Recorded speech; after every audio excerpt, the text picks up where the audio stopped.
I think the human body was designed to do anything except the one task that's currently due today. If you gave me a to-do list with email my boss on it and reorganize my sock drawer by emotional attachment, I promise you I would learn something profound about my socks before I ever opened my inbox. I'd probably find a sock I forgot I owned and have a whole emotional journey about it. So today I want to talk about the elaborate, borderline Olympic-level lengths I go to avoid doing actual work. And if any of this sounds familiar, that's not a coincidence. That's a cry for help from both of us. Get comfortable. This is basically group therapy now. Number 10, reorganizing my desk. Not cleaning it, reorganizing it. There's a difference.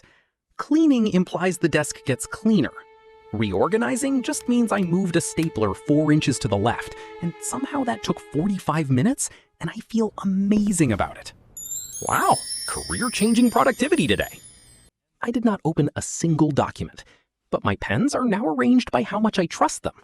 The blue one's on thin ice. It's been skipping letters. I have my eye on it. Number 9, researching a completely unrelated hobby I will never actually start.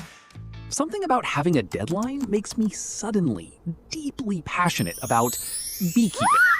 I don't own a yard. I live in an apartment. I have, at this moment, watched 14 videos on hive maintenance, and I now have opinions about queen bee replacement that I did not have yesterday and honestly did not ask for. I'm not gonna get bees. I just needed my brain to think about anything that wasn't the actual task, and apparently my brain chose bees. Sure, great. Love that for us. Tomorrow, it'll probably be competitive falconry. Number 8, the fake quick errand. You ever tell yourself, I'll just run to the store real quick, and then I'll sit down and work. And somehow that quick errand becomes a 40-minute walking tour of a Target you didn't need to be in, wandering the aisles like you're studying abroad? Do I need a scented candle shaped like a pine cone? No. Am I gonna smell it anyway? Obviously. That's not an errand, that's witness protection for my responsibilities. I come home with a candle, a phone charger I already own 3 of, and 0 progress on my actual life. Number 7, deep cleaning something that was already fine. My actual job, untouched. My blender, which was functioning perfectly, fully disassembled and hand-washed piece by piece like I was performing surgery on it. I laid the parts out on a towel like I was about to defuse a bomb. Nobody asked this of me. The blender didn't ask this of me. It was fine. It has always been fine. I just needed a task with a clear finish line that wasn't the one actually due, and apparently my subconscious decided the blender was the hero of today's story. Number 6, falling into a research hole about something mildly concerning. This is the one where I start Googling one small symptom, and 40 minutes later I have self-diagnosed something I definitely don't have, cross-referenced it with 3 different medical forums, and started mentally planning my own obituary.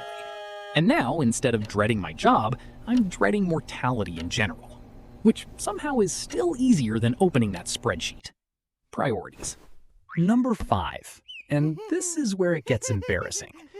Rewatching a show I've already seen. Not a new show. That would at least be exciting and require some brain power.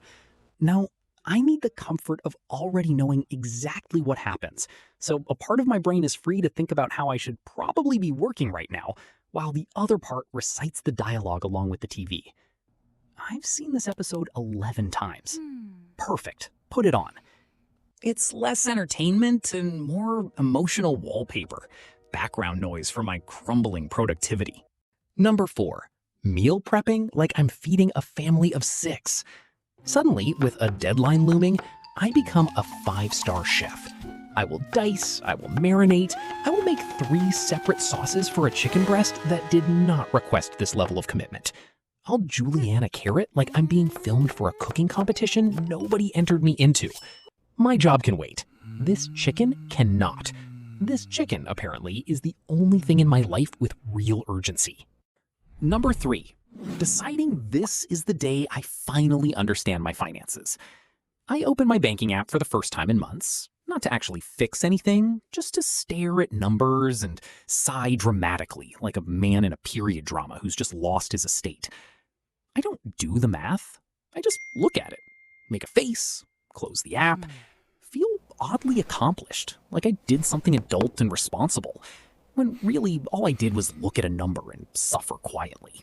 Number 2, starting an entirely different, smaller task and treating it like a heroic act of productivity. Somehow answering one email that wasn't even urgent feels like I just ran a marathon.